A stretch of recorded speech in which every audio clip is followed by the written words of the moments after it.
Hi friends, this is a quick Zoom overview, especially for those of you who are teaching remotely for the first time. This might be the platform that your district requests. So I have opened Zoom down here in my toolbar. I'm on a Mac. It might look a little different for you on a PC, but most of the functions are similar, just maybe in a little different place.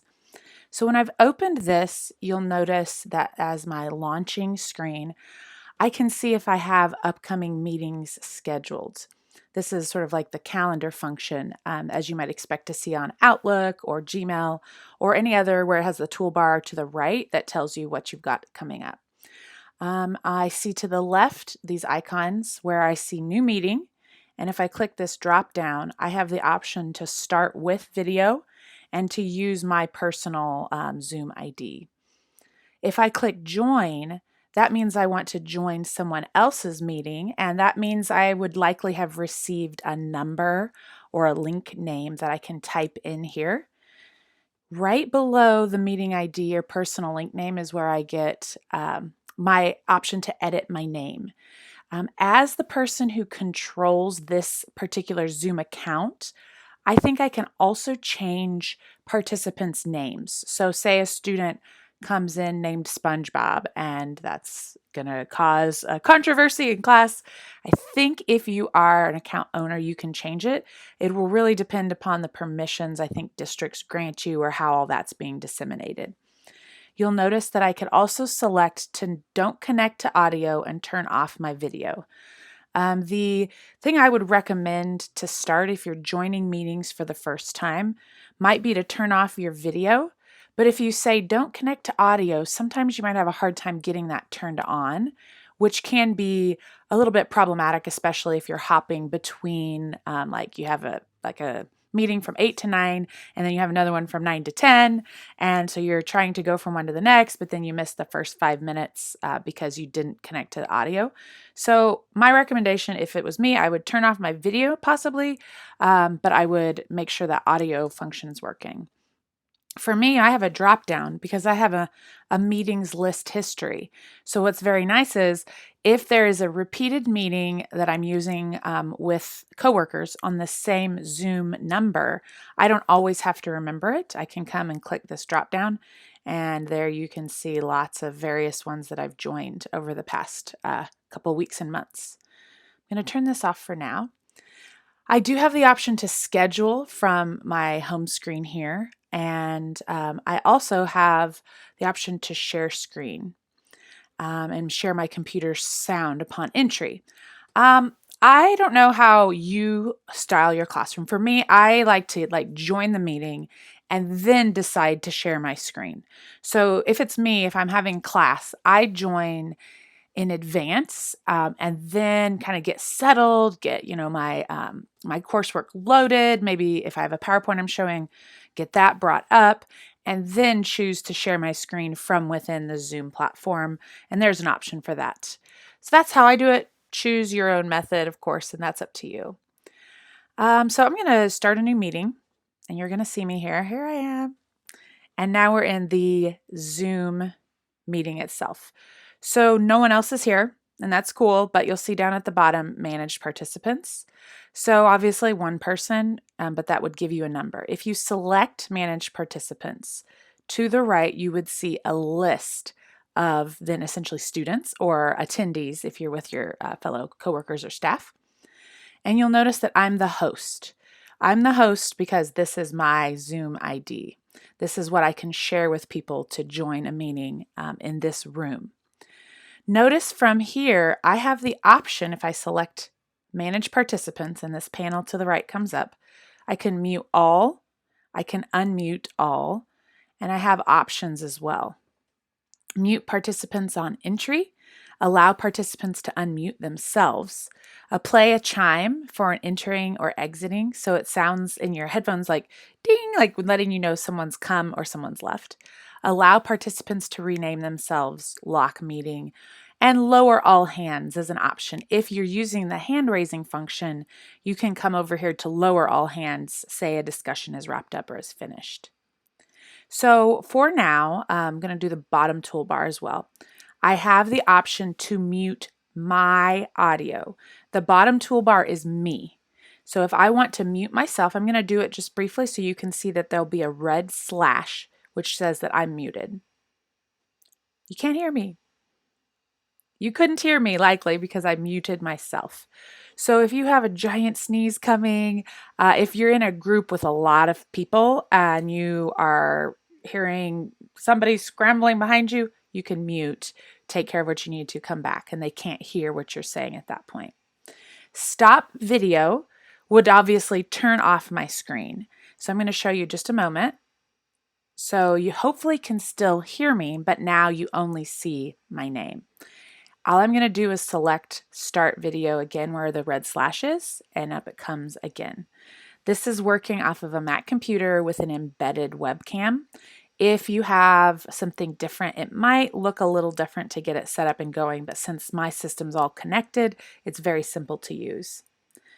When I select this arrow by my mute, I can see where my audio's coming from. Select a microphone, select a speaker, and you can also test speaker and microphone. It gives you also the option to switch to phone audio and leave computer audio. So that is very handy if sometimes if you're having glitches, issues, and you want to have your video stream through your computer, but the microphone's not working for whatever reason, and if you try to call in, you have like this weird feedback. So you do have the option to switch to phone audio where you can hear through your phone, essentially like a phone call where the audio is coming through, but you'd be able to visually see through video. That might be something to test with your fellow teachers and staff, to sandbox, to play, if you will. What does that look like? How does that work? So you know how to troubleshoot with students if they're joining, but there's this excessive amount of feedback or something weird's going on. I would also recommend that you are familiar with your computer enough that you know, oh, I'm getting feedback. I'm going to mute everybody, or I'm going to mute this student because it's this kiddo or it's this person who has feedback. Sometimes when you have a lot of people in one space, I'm not sure why, what's the reason for it, but one particular participant will just have a lot of feedback. So that comes down to sort of a management. If you say mute all, then you're in a vacuum and you're talking and you're not hearing a single sound, which can be hard. As a teacher, you're an interactor. Like that's typically how we operate. So muting all will prevent feedback. If it's like, rah, everybody's cringing, muting all should help to alleviate that. But I would say what you want to do is try to figure out what's the source of that audio issue so you're not just in a vacuum and your students don't have the opportunity to come off mute and converse with you. That is something I would also recommend is you have a procedure or a guideline for coming off of mute. And that is something we normally in a classroom setting, we have lots of tricks and tools for when it's time to talk, when it's time to listen, when it's time to share with someone close to you, etc. So that is something you'll need to think through in an audio visual space like a virtual environment because it's easy to do mute all, but then it's very one-sided. So I guess depends on your district, your school, what they're recommending for you. But for me, I want to interact with my students. When I would have particularly large groups of students, I would have it where we would be muted. The students would be muted, but I would frequently call people to unmute and to share. So I'd be like, okay, I'm asking a question. I want you to think in your head what your response would be and be prepared to unmute. That would prime the students to know, okay, I'm actually going to have to come off mute and answer this. So then I would call on them just like I would in class. All right, student A, come off mute and share. So the procedure would be they would click unmute. They would speak. A lot of times they get confirmation. Can you hear me? Yes, we can hear you. Okay, my answer is this. Thank you. And then once they're done sharing, they go back on to mute. And then I would call on student B, off mute. They would unmute. So really there's a variety of ways you could approach that, but be considerate of the fact that it's a very different environment. And having everyone off mute might work for you. I don't know about your technology functions or if you're going to have feedback, but very often when you get multiple people together, everybody's talking. It's hard to see which screen, so it's becomes helpful to mute all, but to also want to make sure that those students have a choice or a chance to voice whatever you're instructing on. Right beside that microphone settings, we see the stop video. We also have the video settings. So I'm selected the camera, and I can choose a virtual background. This is, oh, bummer. I didn't realize this one. So in this case, I can't have it, but I think some of you might have the opportunity to have a virtual background. I don't have a green screen behind me. So if you have a green wall, if you have a green screen, if you're fancy like that, something you could use. I saw a post about a guy who was going to teach from Hogwarts from here on out, which was kind of fun. So you're in your meeting, no one's here, and you're expecting students. This invite button at the bottom is a really quick way. Click it. You can copy the URL or the whole invitation. You do have the option to email from within the Zoom platform, but for me, I find it easier just to open another window, copy the invitation, send it out via email anyway, and that way I know that it's sent out and I have my one platform that I look through to see if that email's sent. As I've shown you, manage participants, if I select this again, that side panel goes away. Click it again, and there it is. You will see as a participant, not as a host, it's going to look different down here. I forget exactly the order, but I believe that you have a raise hand option, which is why as the host, I have the lower all hands. So that might be something else you sandbox with as a participant versus as a host, depending upon what your district or your school has given you in terms of Zoom management. Share is this option that I shared with you earlier that I like to get on, get settled, get it pulled up in a new window, and then share my screen. So when I select share, I have the option of my whole desktop. I have a second desktop connected right up here to the left. I can do a whiteboard. I can do my iPhone or an iPad via AirPlay. I can connect with a cable, or I can do just a screen, like just my Safari screen itself.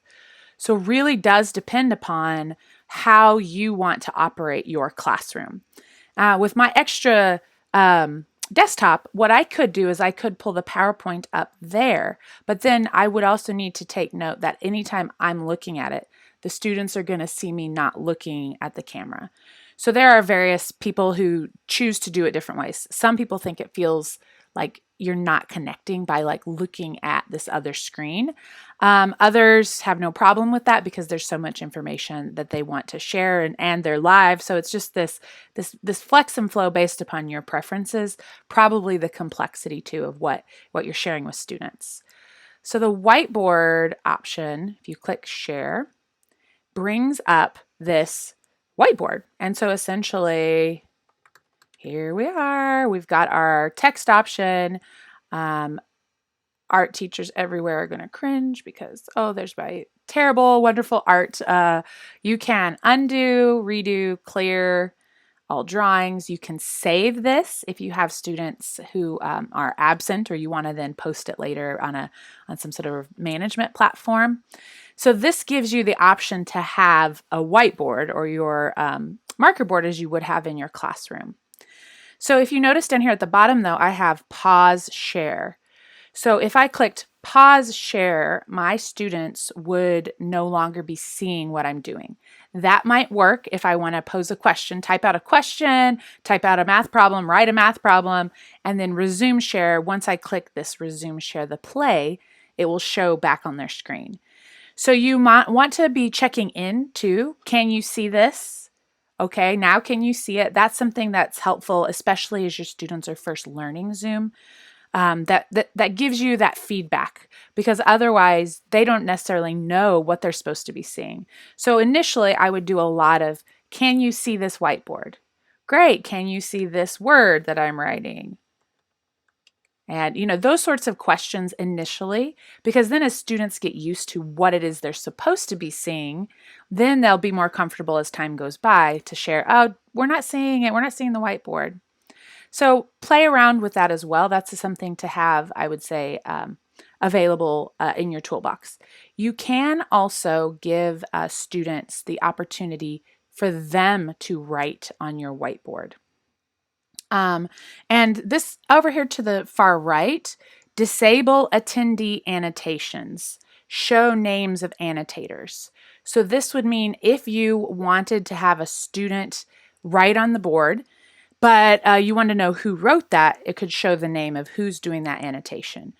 If you're like getting smiley faces and checks and Pokemon all over your whiteboard when you're trying to teach, you can disable attendee annotation. You also over here have some options along this far right to hide the video panel, which is where you see me right over here. This is that video panel. So you could hide that so you're only seeing the whiteboard. But just remember, if you have like the green light on your camera, they can still see you. So even though you've hidden that floating panel, they can still see you on their view of it. All right, coming back over here, so I'm going to resume that share. So now my participants would be able to see. And notice here at the very bottom, I have a stop share option. This little red box down here is where I would stop my share completely. So if I click that, notice I'm back in just that meeting space.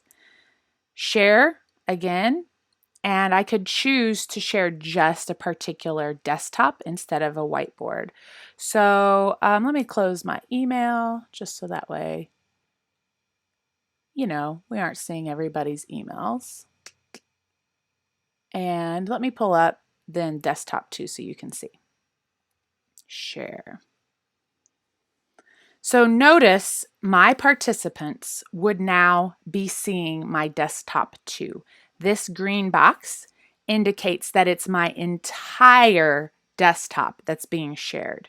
So you'll notice for me, I'm on desktop 1, and desktop 2 is where my students see. I still have my little video panel here, and I would be able to see my participants over here.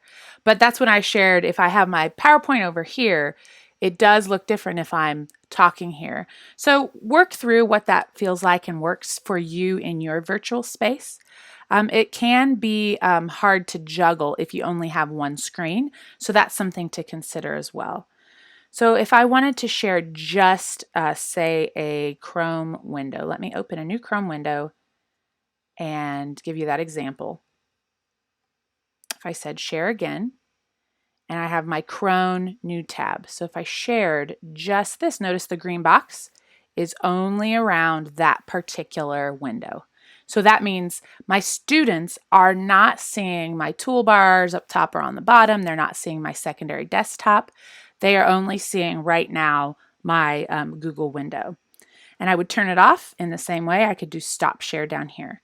However, note you can annotate on a web browser. So I can have students, where would you go to type the word peanuts? Okay, we'd search peanuts here. Where would you go to type www.peanuts.org? Okay, right here. Yeah, so you could have students use those annotation functions to even think through how they're going to navigate around the internet. That works similarly to the whiteboard. You'll notice you have those functions here in this toolbar: mouse, select, text, clear, etc. You can save it all. You can clear all of your drawings, or you can clear all the viewers, which would be the students in our case. Going to hit stop share. So notice when I hit stop share, it comes back to that meeting. That window is still there behind this screen, but it's not being shared out for everyone. So the chat feature, if I select chat while I have those managed participants, it will pop up down here to the right. Students will have, like that manage participants, it will pop up in that far right corner. Some of them may not know that where the chat feature is, what that looks like. So you might want to have instruction on whether you want that chat window to be up all the time, what that feels like for you for best practice there. So notice it says to everyone, And if I hit the ... allow participants to chat with no one, the host only, or everyone publicly. So let's talk through those options. No one. Essentially, the chat is disabled for them. The host only. They can chat to me as the host, but they can't chat to other people or everyone publicly. So that means they could individually select other students to type a message to. That's totally wonderful if you're doing collaborative projects that you want them chatting. Can also be a management issue, though, if they are, this is the new era of sending notes in class, right? It's like, I'm going to message so-and-so. So really depends upon what you're teaching, how you're teaching it, and what your expectations are. You have control to turn that off or on there. Notice mine has to everyone. So right now, if I shared a URL, I don't even know if it's cdc.org, but that's been used a lot lately. They could then click from within that chat, that particular website. Moving to the right again, we have the record option. The record has two: record to the computer, record to the cloud. I have purchased a Zoom account monthly. I only have so much space in the cloud. So what happens is if I say record to the cloud, it will, but it will delete the oldest video. So if there are videos that you're sharing that link for on the Zoom platform and you don't want it to delete, if it's getting full, you're going to want to record to the computer and upload it somewhere else, say to Google Drive or other video sharing platforms, as long as you're making sure to do so in a way that you're not breaking copyright. I mean, things can kind of get hairy there too. So recording to the cloud for me is something I do because after a week or two, no big deal if that like bottom one in the queue gets deleted, the oldest one, and then this one replaces it. But it will tell you that your cloud storage is getting to be full. So just know it will automatically delete if you are worried about that. That's something to consider. Breakout rooms are really, really fun. The hard part is, though, you can't be in every breakout room at every moment. So if I select breakout rooms, I can assign participants into how many rooms do I want is my first question. So right now we're in one room. We're all together. I can up it to 2 to 4. I can automatically assign participants or I can manually assign participants. And so I can't show you because I don't have any participants to demo this with you. But again, one of those sandbox options I would totally recommend with your team. Figure out what that looks like, how you navigate, because you can navigate between rooms, but just know then for a period of time, those students would be in this virtual space without you there. There might be concerns with that. I understand. Otherwise, you might have like, oh, this would be awesome for this thing that I'm needing, and it's okay. So in regards to breakout rooms, I've used them. I love them for my purposes. If you, though, have concerns about it and want everybody to stay together, then don't use the breakout rooms. However, what it would do is send students where they can't see everybody. They could only see those students that you've placed in that room. And it will start a countdown timer. Like I set mine for 10 minutes when I was doing an activity with them.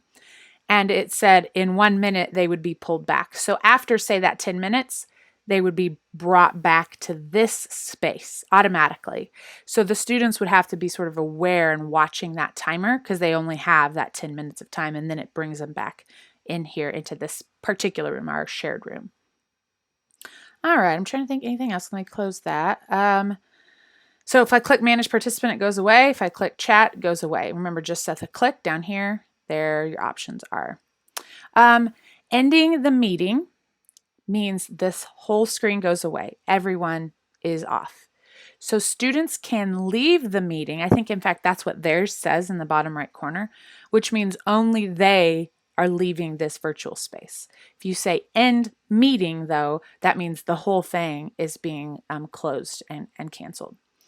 This enters the full screen, this box in the corner. And if I select that, then it takes my whole desktop screen. You'll notice then in this exit full screen option brings it back down. And I have still that manage participants option, but when I select it, this box pops up. And so it's like this floating toolbar that I can move around. Same with the chat, there it pops up.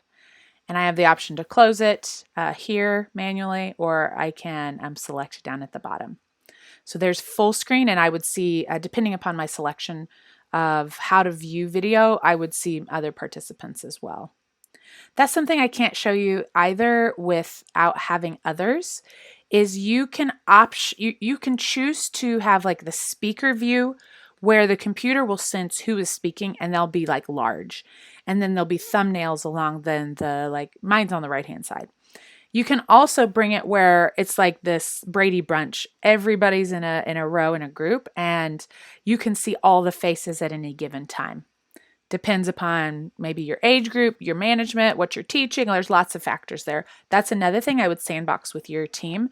And as you're getting familiar with Zoom is, what does that look like? How do I prefer it? Because that's part of it as well, as each of us have our own personal preferences. So maybe my teammate likes the Brady Bunch view. I don't know the official name, but the Brady Bunch view, and I prefer to see the speaker view. Totally up to you in that regard. Last thing I'll share with you, top toolbar does, on a Mac anyway, have some other options. So this is my Zoom app. I can check for updates. I can schedule a meeting here as well. I can switch accounts. If I have multiple Zoom accounts, I can quit Zoom. I do have meeting functions similar to what I saw along the bottom toolbar. And those are redundant. They're where you can use them in the top toolbar or the bottom toolbar. Same thing with the view. I can select the bottom, and you can tell probably from my demonstration here, I use the bottom toolbars, but you can use the top toolbars if you want. And this again, window allows you to sort of see between which windows you're looking at and looking at different tabs, etc. You do have a help option for Zoom, and this is something that I think launches to their website. So that would be just handy to have if you're needing to find out something very specific that someone who uses Zoom or you can't figure out. The thing though that I wanted to point out up here is again that that's usually another way of doing the same thing. So it's cool if you like top, if you like bottom, but it doesn't matter if you go to top or bottom. Most of those options are very similar. I think that's it. I think we've got it. That's Zoom in a nutshell. Best of luck to you as you are entering the virtual frontier, and your students are lucky to have you. Thanks for being a teacher.